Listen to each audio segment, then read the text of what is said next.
Bonsoir à tous, ravi de vous retrouver dans ce JT du lundi 8 juillet 2024. Du lundi au vendredi à partir de 18h, l'essentiel de l'actualité du Grand Grenoble. Vous l'avez peut-être vécu avec nous dimanche soir, le second tour des élections législatives a déjoué les prévisions des sondeurs. Le Rassemblement national n'a terminé qu'en 3e position, derrière Ensemble et le Nouveau Front populaire qui a donc réussi son pari. Pour l'instant, comme dimanche dernier, cette élection a été marquée par une très forte participation, 70,8% en Isère, 66,7% au niveau national. C'est la plus forte mobilisation lors d'un second tour, après celle qui avait suivi la dissolution de l'Assemblée nationale par Jacques Chirac, c'était en 1997. On va revenir sur les votes dans notre département et ses conséquences avec notre rédacteur en chef, Thibault Leduc. Bonsoir Thibault. Bonsoir Marie-Caroline, bonsoir à tous. Alors le résultat le plus spectaculaire est sans doute venu de la première circonscription. Eh oui, on va les prendre par ordre chronologique, enfin par ordre croissant. C'est 10 circonscriptions iséroises et effectivement, on commence par la première circonscription de l'Isère où 3 candidats étaient en course pour le deuxième tour. C'était la seule triangulaire dans notre département avec au casting une star du gouvernement, Olivier Véran, ancien ministre de la Santé et porte-parole d'Emmanuel Macron, en place depuis 12 ans sur cette circonscription qu'il avait héritée de la socialiste Geneviève Fioraso avant de rejoindre le camp des marcheurs en 2017. On savait à l'issue du premier tour que le résultat serait serré. Pourtant, hier soir, après la moitié des bulletins dépouillés, Olivier Véran avait plus de 20 points d'avance sur le candidat du Nouveau Front populaire Hugo Prévost. Une avance qui a d'ailleurs incité certaines chaînes nationales à annoncer la victoire d'Olivier Véran. On voit là les résultats partiels. Alors, c'était mal connaître la sociologie de cette circonscription. Les premiers bulletins dépouillés provenaient des communes du Grésivaudan qui fermaient plus tôt. Saint-Imier, Bernin, Coran, Mélan, tous très favorables à la majorité présidentielle. Mais dans cette circonscription, plus de 51% des électeurs habitent Grenoble. Et au premier tour, les Grenoblois avaient mis la gauche devant avec plus de 26 points d'avance. La tendance s'est donc inversée au cours de la soirée pour offrir la victoire au candidat du Nouveau Front populaire avec 1300 voix d'avance. Le nouveau député de cette circonscription s'appelle Hugo Prévost. Il est membre donc de la France Insoumise. Il a 24 ans, étudiant à la Sorbonne à Paris. Mais contrairement à ce que ses adversaires ont laissé entendre pendant la campagne, il est bien grenoblois. C'est vrai, je suis né à la clinique mutualiste de Grenoble, qui ne se trouve pas stricto sensu. C'est celle d'Elisa Martin. Non, mais voilà, j'ai grandi sur la circonscription. Il est vrai que je suis parti quelques temps à Paris, mais comme je crois aussi Monsieur Véran pour exercer des fonctions politiques, on n'a pas exercé les mêmes. Quant à moi, je défendais le service public de l'enseignement supérieur et je suis revenu pour défendre cette circonscription et le programme du Nouveau Front populaire. Quand on devient député, on arrête ses études où on peut mener les deux de front. Je vais essayer quand même de rendre mon mémoire. J'ai plus que l'intro à rendre, donc et voilà. Il est sur quoi ce mémoire ? Sur le lien entre les politiques universitaires, l'innovation et les politiques industrielles. Ouais, il aurait pu rester à Grenoble, parce que l'écosystème autour de ces 3 thématiques fonctionne bien. Je pense qu'il y a un lien, parce qu'il a commencé d'ailleurs ses études à Grenoble avant de partir à Paris. Il va revenir forcément à Grenoble maintenant qu'il est député. Ce sera en tout cas un des nouveaux visages des élus isérois à suivre dans les prochaines années. C'était effectivement un extrait de notre long direct hier soir à la préfecture. On a eu beaucoup de candidats élus ou battus pendant cette soirée, mais Olivier Véran, lui, n'est pas venu. Il a simplement tweeté dans la soirée sur le grand honneur qu'il avait eu à servir son pays et sa circonscription. On va dire que c'était le minimum syndical. Alors quel avenir pour l'ancien ministre de la Santé maintenant ? Et oui, on n'a donc pas pu lui poser la question de vive voix hier, mais on savait qu'avant sa défaite, il œuvrait en coulisses pour préparer le terrain à une éventuelle candidature au municipal à Grenoble. L'échéance est prévue pour 2026. En attendant, après sa sortie du gouvernement en janvier dernier, il avait annoncé dans une interview au Figaro qu'il démissionnait du CHU de Grenoble, où il était neurologue, pour se lancer dans la médecine esthétique, pour travailler dans une clinique UP des Champs-Élysées, un choix très critiqué sur lequel il est d'ailleurs revenu pendant la campagne, affirmant sur notre plateau qu'il avait demandé sa réintégration au CHU de Grenoble. On devrait donc, si ce revirement est sincère, le revoir rapidement avec une blouse blanche, d'autant qu'il devrait avoir un peu plus de temps à consacrer à sa profession initiale. Alors la gauche ne s'est pas imposée que dans la première circonscription, mais dans d'autres territoires du Sud-Isère. Oui, alors sur les autres circonscriptions, il y avait moins de suspense après les résultats du premier tour. Les 4 députés sortants de gauche, tous investis donc par le nouveau Front populaire, étaient arrivés en tête au premier tour et se trouvaient en duel face au Rassemblement national. Cyrielle Châtelain, présidente du groupe écologiste à l'Assemblée nationale, l'emporte sur la 2e circonscription, celle de Saint-Martin-d'Hères et des Chirolles. Elle avait anticipé son élection puisqu'elle était déjà à Paris dimanche soir. On la voit sur ces images aux côtés de Marine Tondelier, la patronne des écologistes, pour participer donc aux négociations. Sur la 3e, qui concerne là une partie de Grenoble, Fontaine, Sassenage, Elisa Martin, la députée sortante de la France insoumise, frôle, vous le voyez, les 70% des voix. C'est le record en Isère, ce qui l'a rendue très joyeuse hier soir, voilà, en préfecture. Il faut toujours se méfier des caméras quand on est dans le champ. Voilà, le mime Marceau n'a qu'à bien se tenir. Voilà, on était en direct, donc on n'a pas pu couper cette petite séquence insolite.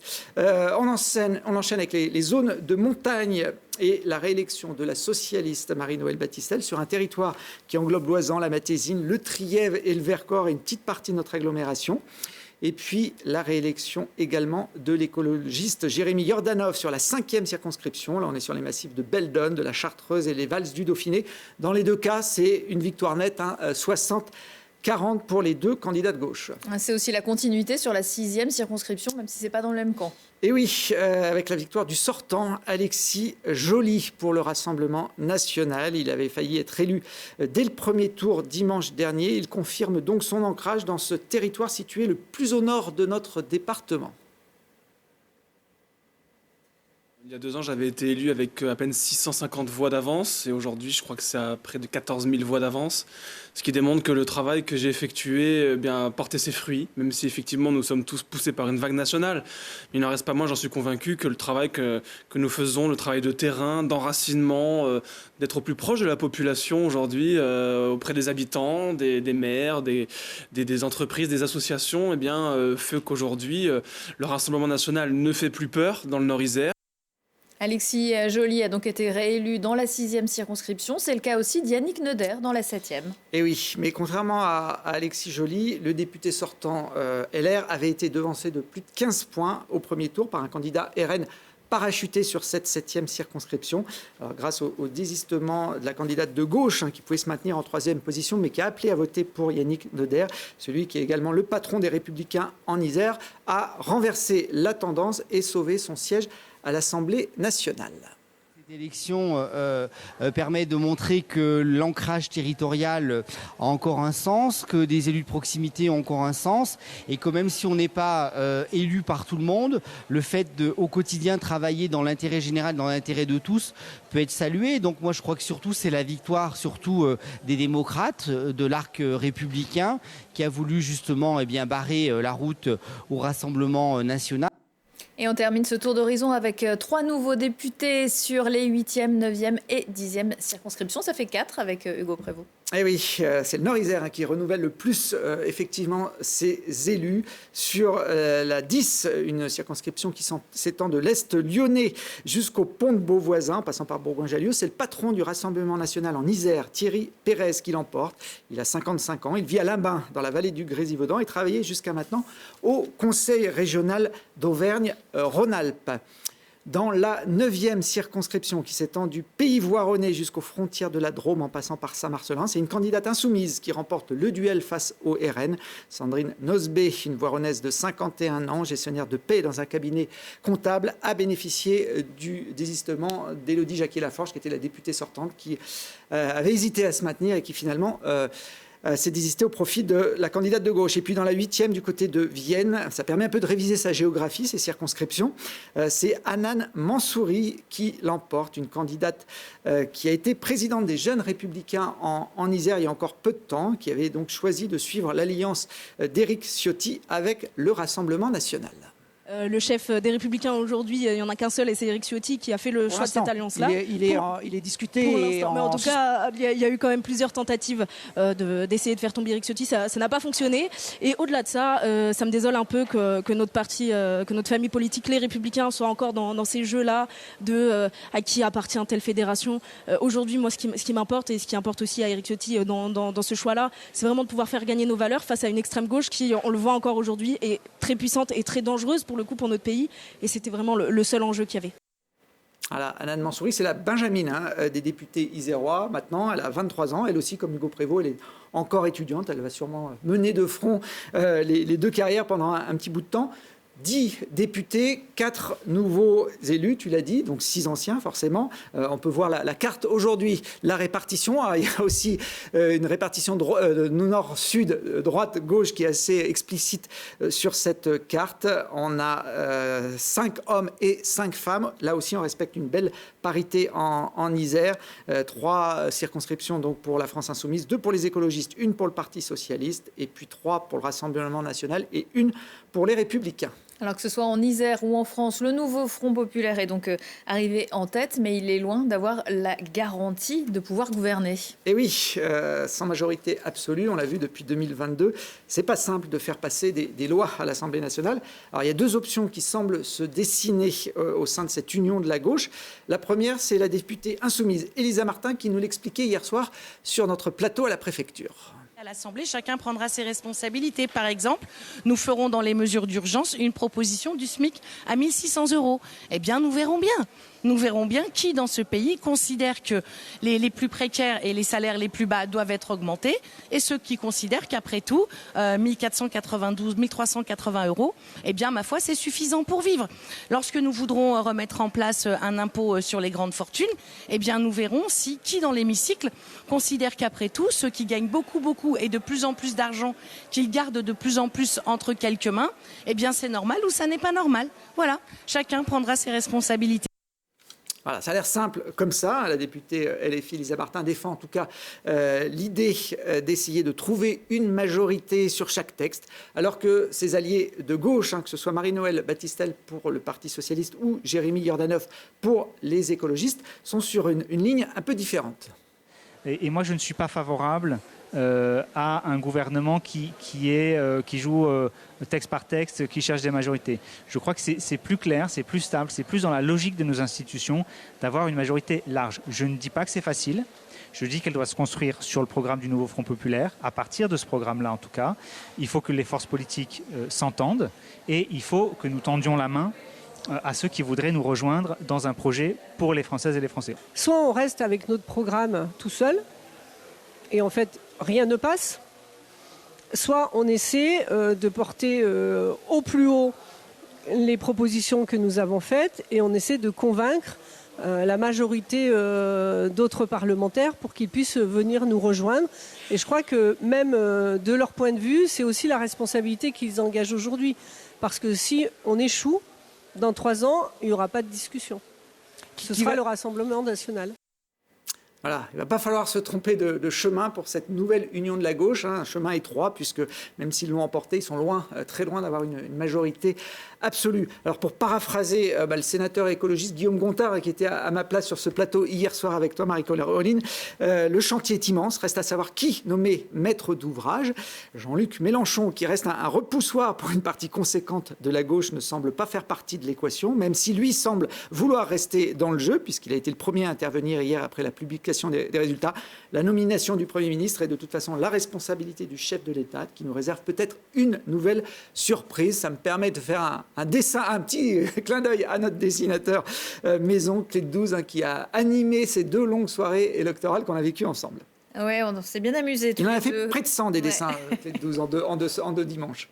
Merci beaucoup Thibaut. Je te dis pas à l'année prochaine, on ne sait pas. Je ne sais pas, là, tout est possible avec cette nouvelle Assemblée nationale. Merci beaucoup. Dans l'actu également, d'autres résultats très attendus ce lundi après-midi pour les élèves de terminale. Ceux du bac, ça concernait 36 202 lycéens dans l'académie de Grenoble. Contrat rempli pour 87,9% d'entre eux et même 92% 12,9% si on compte que les candidats au bac général, 13% de mentions très bien, 26% de mentions bien. Au total, 71,5% de mentions dans l'académie, même si les résultats étaient disponibles dès 14h sur le site internet du rectorat. Certains élèves avaient aussi choisi d'aller devant leur établissement pour partager la nouvelle avec les copains, comme devant le lycée Stendhal à Grenoble, où s'est rendu Mathieu Ozanne.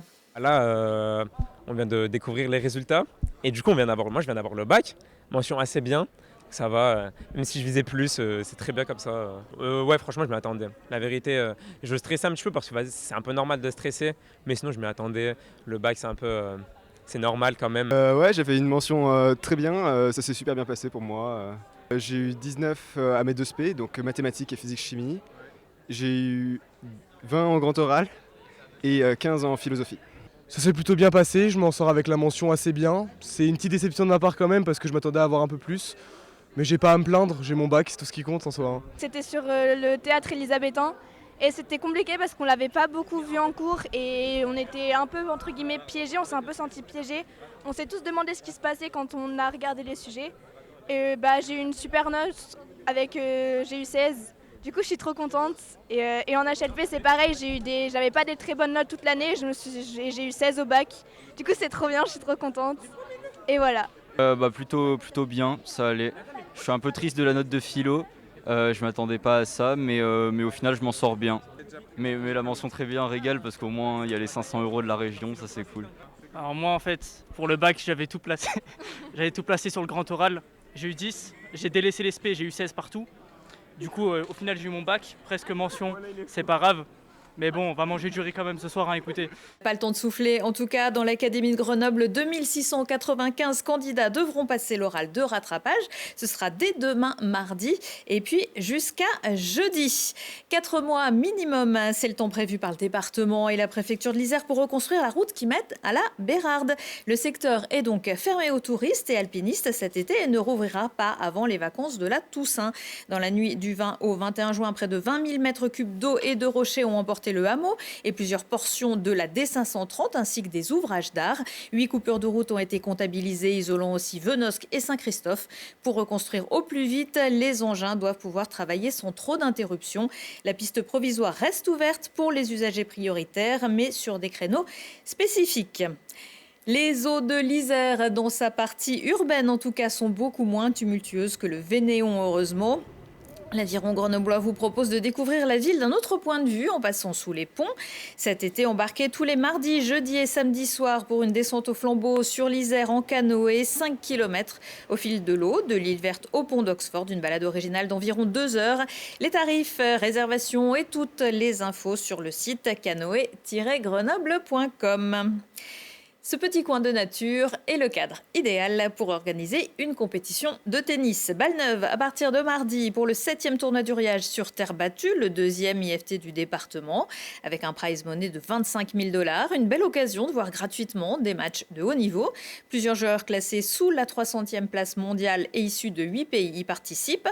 On y retrouvera aussi le grenoblois Gabriel Debru, classé 400e mondial. L'Isérois de 18 ans vient de remporter son premier challenger à 3 en battant le Kazakh Timofey Skatov, 230e mondial. Après plusieurs mois difficiles, l'ancien vainqueur de Roland-Garros Junior espère bien retrouver un peu de confiance à domicile. Dans l'agenda culturel, les femmes prennent la scène du Théâtre Antique mardi soir. Stacey Kent et Diana Krall vont faire vibrer le festival Jazz à Vienne. Diana Krall, c'est l'un des trésors musicaux du Canada, avec Céline Dion évidemment. 30 ans après ses débuts, cette chanteuse et pianiste continue de briller au firmament des plus grandes voix de l'histoire du jazz. Entre élégance et sophistication, musicienne accomplie et petite fille spirituelle de Nat King Cole. Retour de l'actu dans 1 heure et en replay sur télégrenoble.net. On se quitte avec Jalilous qui ouvrira la session du Cabaret Frappé mardi soir dans le Jardin de Ville à Grenoble. Excellente soirée à tous.